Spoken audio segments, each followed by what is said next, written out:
Hello and welcome to my channel. It's Monica from Crafting with Quilling Lady, and I hope you have an absolutely wonderful day. In this video I'm going to show you how to create stitched cards using embroidery thread. I always wanted to use embroidery thread in my card making project, and I was so happy when I saw this beautiful cutting die set from Hunkydory Crafts called Stitch It.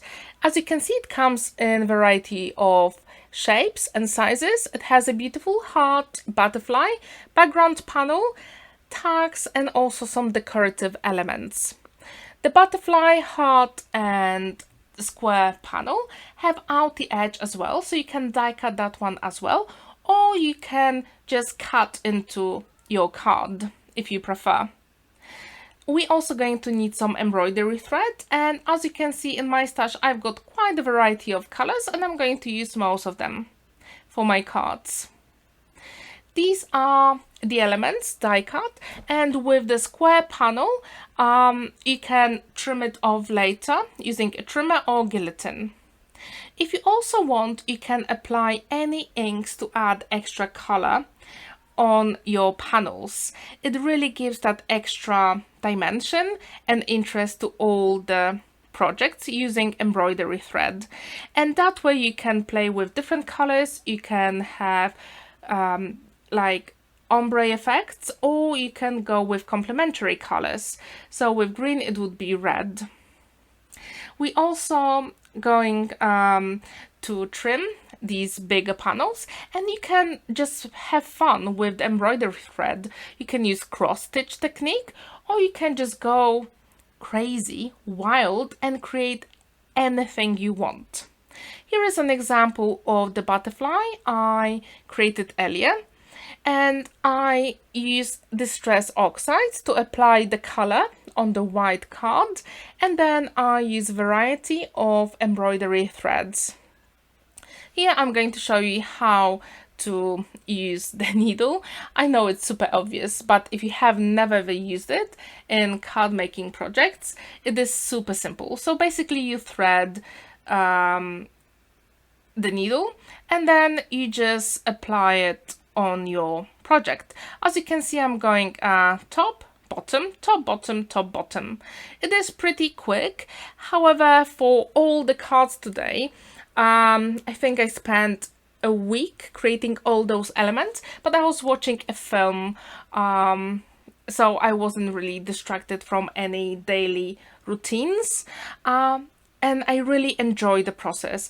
It was very satisfying to look how the thread actually comes to life on all those elements. If you have never ever tried embroidery thread in card making, I really encourage you to try it. It is a lot of fun and it is very satisfying. So as you can see, with the body of butterfly, I'm going in the diagonal line up and then down the same direction, and that will give me really nice dimension. To make a knot, I'm going through the thread, making a loop, and going through the thread twice, just to make sure the thread doesn't go undone at the end. You can also use tape if you prefer. However, I really like making knots. I just want to make sure that everything will stay there. And that's how you create all those panels. It is super simple. It is a little bit time consuming, but it is worth it, trust me. Okay, now you can see all the panels I created earlier, and with the hearts I use 5 different colors, going from the lightest to the darkest, and then with the outer edge going from the darkest to the lightest. And I also created 2 other butterflies. At the end of the video I'm going to have 2 other cards for you, so stay tuned for the other cards. So for the first card I'm going to use Thank You cutting die from Crafter's Companion, and I use pink panels for the background. As you can see, this pink doesn't really stand out, so I thought it would be a good idea to die cut it from black card as well. And I'm using my favorite liquid glue, and I'm making like a shadow effect with those sentiments. It works perfectly fine, and it gives you that contrast as well. Super simple, quick and easy.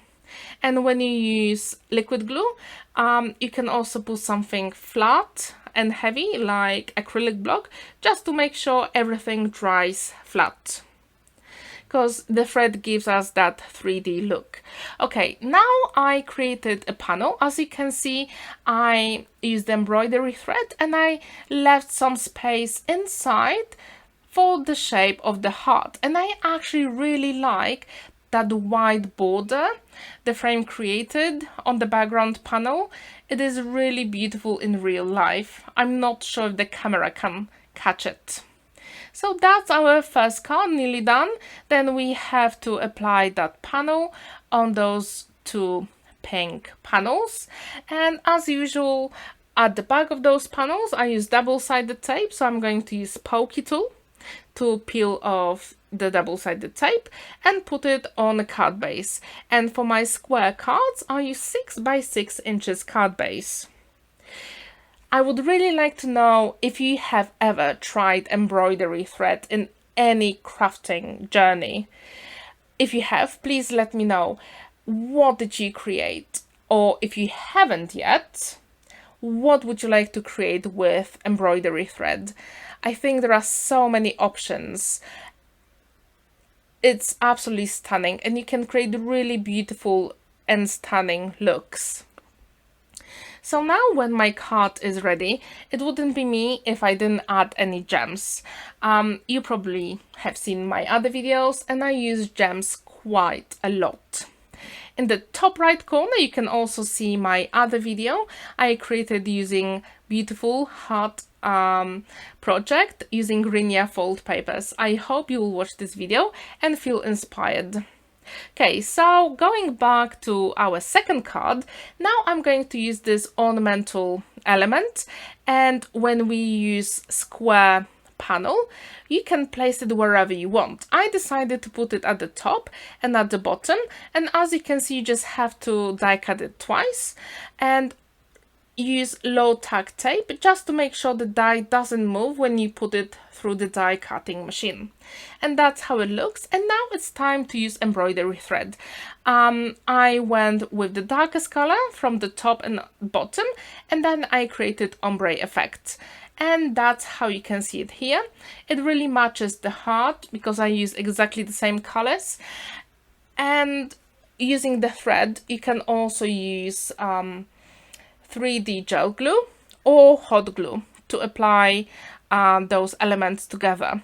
However, I decided to use liquid glue because I find it, I know, it dries a little bit slower, but when it's stuck, it's stuck. You just can't move it. And again, if you want, you can put something flat and heavy like acrylic block just to make sure it dries flat. Have you ever used ombre effect in your card making projects? I really like that effect, and like even on white here you can see the orange and yellow really stands out because we created that ombre effect. Do you like that effect in any card making projects? Please let me know in the comments down below. As you can see, when you create those embroidery elements, everything, it just goes so quickly. It is such a nice thing to do, as I said, when you watch a film or TV series. It is a lot of fun. For the sentiment here, I use Birthday Wishes from Tonic Studios, and I use holographic paper.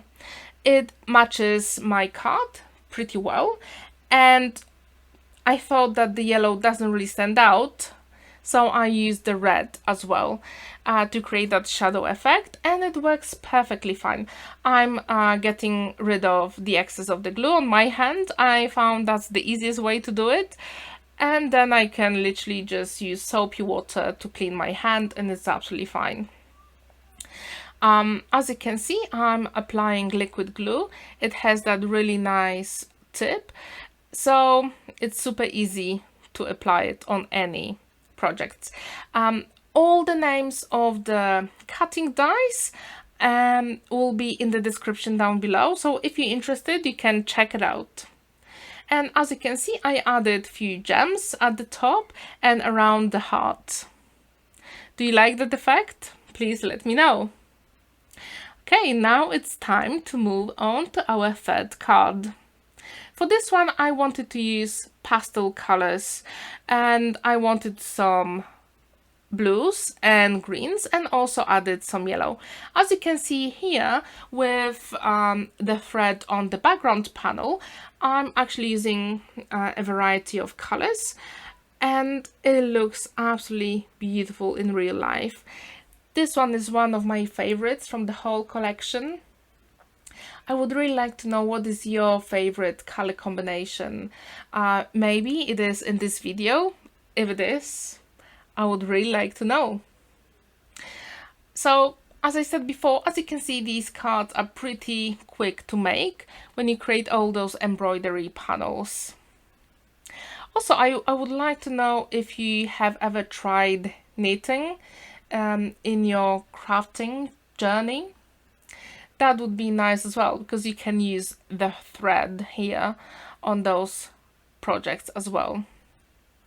And as you can see, now I'm using very light green gems around the heart, and it really gives that nice sparkle effect and more interest to the project. If you were ever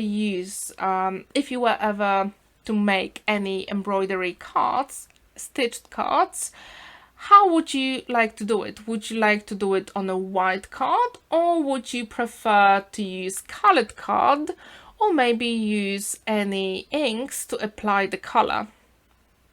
And here again, I use that black card to create the shadow for my sentiment, and I'm using my liquid glue to attach all those elements.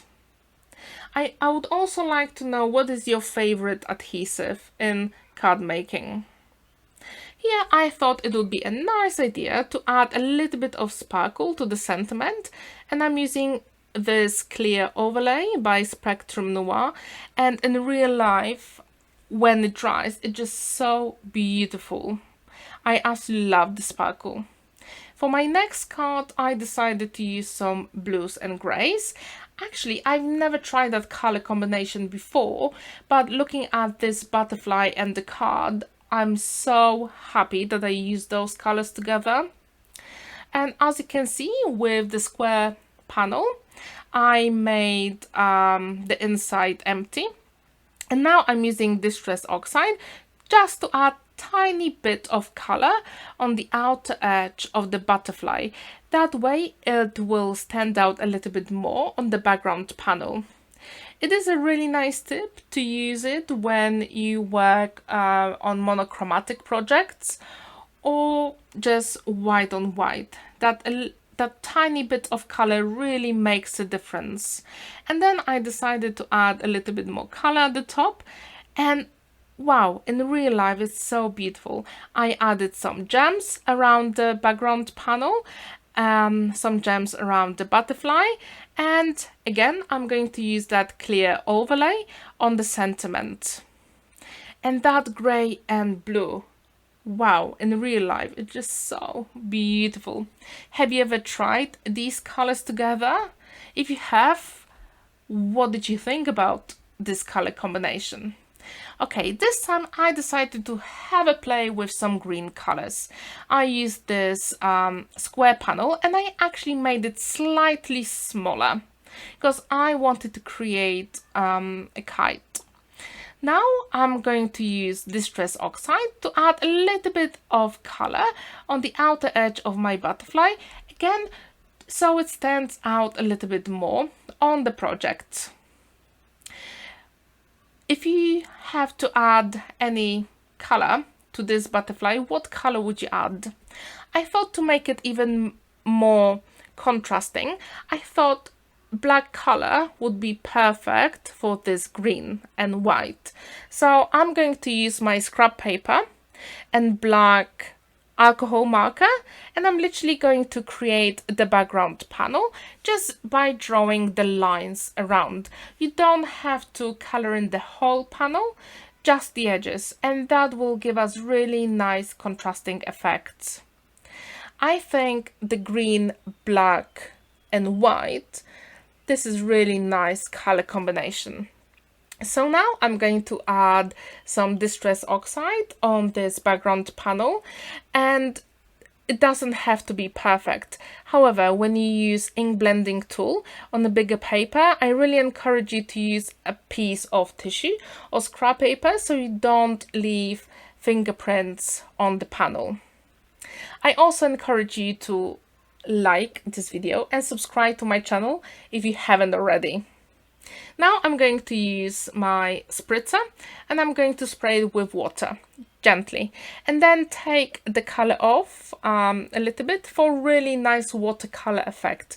And I have to say I really like it. Maybe in the video you can't really see it, but if you have used Distress Oxides, you know how beautiful it is. And always remember to clean your surface when you create any projects. So that's how it's going to look. I really like it. What do you think? Do you like that green, black and white together? And that's our card nearly done. And then I use holographic green paper for the sentiment, and it matches the gems really beautifully and it gives that extra wow factor. I really wonder which one is your favorite from all the cards I created so far. Now you can see all those cards side by side and let me know which one is your favorite. Also, I'm going to show you 2 extra cards I created. They don't really take that long, but it was fun just to experiment more with the products. So now I'm going to use that square stitched cutting die, and this time I'm going to use the whole card. It doesn't have an edge, so we can actually die cut it more. The only problem is how big your die cutting machine is. Then you can create any panel you want. And as you can see here, I created nearly 5 by 7 inches panel, and I used beautiful purples embroidery threads. And again, the same for the sentiment. And I also added lilac gems around the heart. And again, it is that time to add a little bit of sparkle using clear overlay by Spectrum Noir. You can also use anything else to add a little bit more sparkle. What do you think about this card? Now I'm going to create a black panel, exactly the same way I created for the green, white and black projects. However, this card will be basically black. That will be the main color. And now I'm going to use 2 Distress Oxides for ink blending. It doesn't have to be perfect, just go with the flow, because we won't see most of it because we're going to cover it with the panel anyway. However, when you use Distress Oxides, just use any ink blending tool and it will be fine. As you can see, I'm not very precise here, but again, I'm using tissue just not to leave any fingerprints on my panel. And then I left it for a couple of minutes to dry. And now it is that time for the butterfly. And this time I use black card and teal's embroidery threads. I absolutely love it. I think this one is my favorite. I really wonder what do you think about this color combination. And again, I'm using Distress Oxide just to add a little bit of color on the outer edge of the butterfly. On the card, it really looks that 3D. And as you can see on the black panel here, I use exactly the same colors as on the butterfly. I just use 3 for the frame. And now it is time for sentiment, and I use exactly the same green holographic paper. However, the sentiment, it is a little bit too big for the card, so I'm going to use my scissors and make it slightly smaller. So 1 piece goes at the top and 1 at the bottom, and I added a few green gems, and that's it. Our card is done. I wonder which card is your favorite. Please let me know in the comments down below. And again, I hope you like this video and subscribe to my channel if you haven't already. If you have ever created any projects with embroidery thread, please leave the link in the description, in the comments down below. Have an amazing day and happy crafting!